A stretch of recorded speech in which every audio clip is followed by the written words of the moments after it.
গুরুদেব, লাড্ডু গোপালের মূর্তি কি কাউকে গিফট দেওয়া যায়?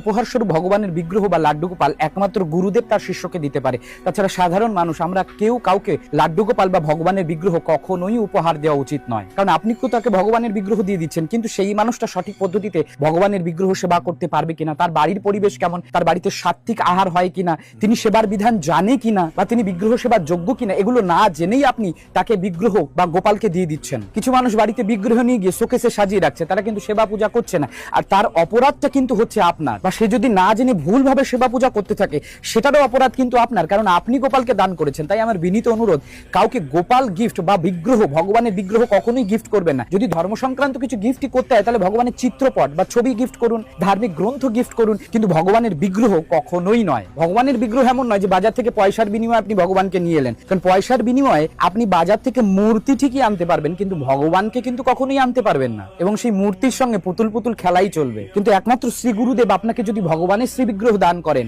এবং সেটি যদি আপনি প্রেম বা ভক্তির দ্বারা অর্জন করেন, সেটাকে অর্জন করতে হবে, নিজের প্রেম কতটা আছে, ভক্তি কতটা আছে, সেটার দ্বারা আপনি যখন গুরুর থেকে সেটাকে অর্জন করবেন, তখন আপনার বাড়িতে থাকা বিগ্রহ প্রাণবন্ত হবে এবং তার মধ্যে প্রাণের সঞ্চার ঘটবে। স্বয়ং ভগবান সেই বিগ্রহে এসে দেখা দেবে। তাই অবশ্যই গুরু কৃপা ছাড়া বিগ্রহ সেবা করা উচিত নয়। গুরুদেব যখন আপনার প্রতি প্রসন্ন হবেন, তখন প্রসন্নতা স্বরূপ ভগবানের শ্রী বিগ্রহ আপনাকে দান করবেন।